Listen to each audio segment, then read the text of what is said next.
All right, I am back for chapter 10 through 12 today. So, Frobscottle and Whiz Poppers. By now, Sophie was beginning to feel not only extremely hungry, but very thirsty as well. Had she been at home, she would have finished her breakfast long ago.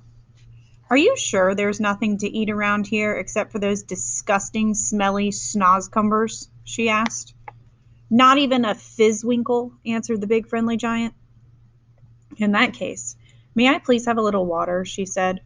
Water, said the BFG, frowning mightily. What is water? We drink it, Sophie said. What do you drink? Frobscottle, announced the BFG. All giant is drinking Frobscottle. Is it as nasty as your schnozcumbers? Sophie asked. Nasty? Cried the BFG. Never is it nasty. Frobscuttle is sweet and jumbly. He got up from his chair and went to the second huge cupboard. He opened it and took out a glass bottle that must have been 6 feet tall. The liquid inside was a pale green, and the bottle was half full. Here is Frobscottle, he cried, holding the bottle up proud and high, as though it contained some rare wine. Delumptious fizzy Froscobble, he shouted. He gave it a shake, and the green stuff began to fizz like mad. But look, it's fizzing the wrong way, Sophie cried, and indeed it was. The bubbles, instead of traveling upwards and bursting on the surface, were shooting downwards and bursting at the bottom. A pale green frothy fizz was forming at the bottom of the bottle. What on earth is you meaning the wrong way? Asked the BFG. In our fizzy drinks, Sophie said, the bubbles always go up and burst at the top. Upwards is the wrong way, cried the BFG. You mustn't ever have the bubbles going upwards. That's the most flush-bunking rubbish I ever is hearing. Why do you say that? Sophie asked. You is asking me why? Cried the BFG, waving the enormous bottle around as though he were conducting an orchestra. You is actually meaning to tell me you cannot see why it is a scrothy mistake to have the bubbles flying up instead of down? You said it was flush bunking. Now you're saying it's scrotty. Which is it? Sophie asked politely. Both, cried the BFG. It is flash bunking and a scrotty mistake to let the bubbles go upwards. If you can't see why, you must be as quacky as a duckhound. By Ringo, your head must be so full of frog squinkers and buzzwangles, I is frittered if I know how you can think at all. Why shouldn't the bubbles go upward? Sophie asked. I will explain, said the BFG. But tell me first, what name is you calling your Froscobble by? One is Coke, Sophie said. Another is Pepsi. There are lots of them. And the bubbles is all going up. They all go up, Sophie said. Catastrophe, cried the BFG. Upgoing bubbles is a catastrophe disastrophe. Will you please tell me why? Sophie said. If you listen carefully, I will try to explain, said the BFG. But your brain is so full of bug whiffles, I doubt you will ever understand. I'll do my best, Sophie said patiently. Very well then. When you is drinking this cokey drink of yours, said the BFG, is it going straight down into your tummy? Is that right? Or is it left? It's right, Sophie said. And the bubbles is also going into your tummy, right or left? Right again, Sophie said. And the bubbles is fizzing upwards. Of course, Sophie said. Which means, said the BFG, that they will all come swish-whiffling up your throat and out your mouth and make a fowsome belchy burp. That's a mouthful. That is often true, Sophie said. But what's wrong with a little burp now and again? It's sort of fun. Burping is filthsome, said the BFG. Us giants is never doing it. But with your drink, Sophie said. What was it called? Froscobble, said the BFG. With Froscobble, Sophie said. The bubbles in your tummy will be going downwards, and that could have a far nastier result. Why nasty? Asked the BFG, frowning. Because, Sophie said, blushing a little, if they go down instead of up, they'll be coming out somewhere else with an even louder and ruder noise. A whiz popper, cried the BFG, beaming at her. Us giants is making whiz poppers all the time.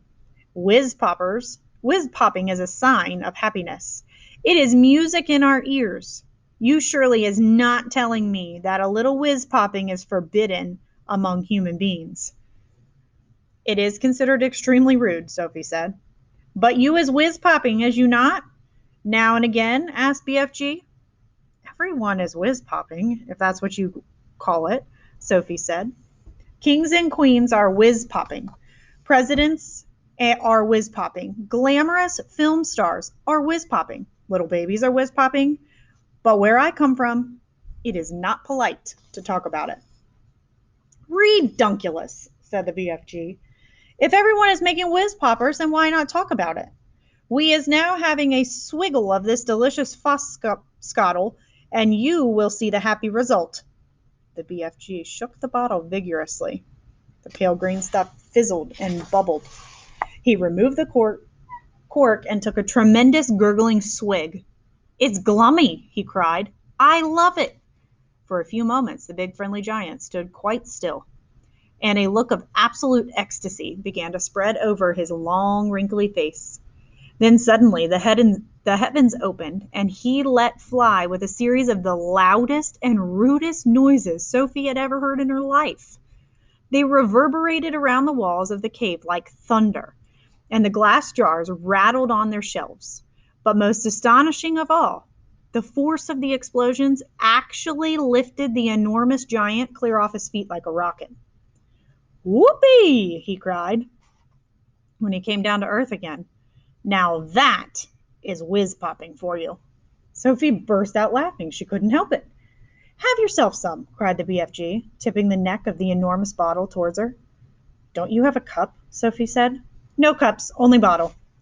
Sophie opened her mouth, and very gently the BFG tipped the bottle forward and poured some of the fabulous Foscottle down her throat. And oh gosh, how delicious it was! It was sweet and refreshing. It tasted of vanilla and cream with just the faintest trace of raspberries on the edge of the flavor. And the bubbles were wonderful.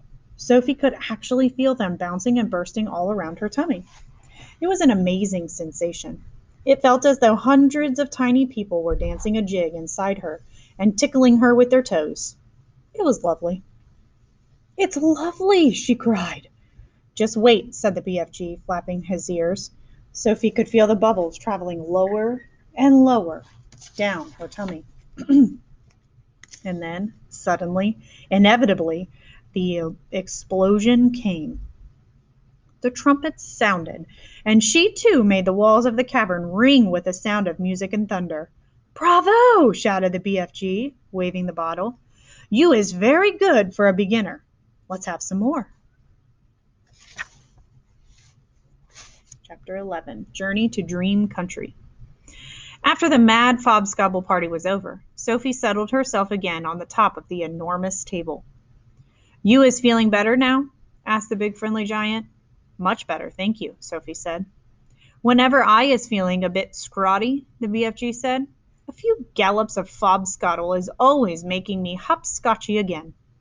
I must say, it's quite an experience, Sophie said. It's a Raz-twizzler, the BFG said. It's gloriumptious. He turned away and strode across the cave and picked up his dream-catching net.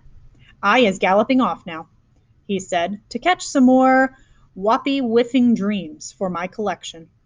I is doing this every day without missing. Is you wishing to come with me? Not me, thank you very much, Sophie said. Not with those other giants lurking outside. I is snuggling you very cozy in the pocket of my waistcoat, the BFG said. Then no one is seeing you. Before Sophie could protest, he had picked her up off the table and popped her into the waistcoat pocket. There was plenty of room in there. Is you wishing for a little hole to peep out from? He asked her. There's one here already, she said.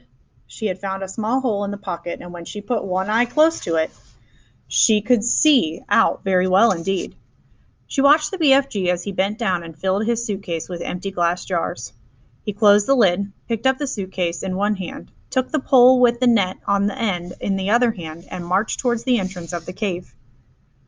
As soon as he was outside, the BFG set off across the great hot yellow wasteland where the blue rocks lay and the dead trees stood, and where all the other giants were sulking about. Sophie, squatting low on her heels in the pocket of her leather waistcoat, had one eye glued to the little hole. She saw a group of enormous giants about 300 yards ahead. "Hold your breaths," the BFG whispered down to her. "Cross your figglers. Here we go. We is going right past all these giants. Is you seeing that whopping great one, the one nearest to us?" "I see him," Sophie whispered back, quivering. "That is the horriblest of them all, and the biggest of them all. He is called the flesh lump-eating giant." "I don't want to hear about him," Sophie said. "He is 54 feet high," the BFG said softly as he jogged along, "and he is swallowing humans' beans like they is sugar lumps, 2 or 3 at a time." "You're making me nervous," Sophie said.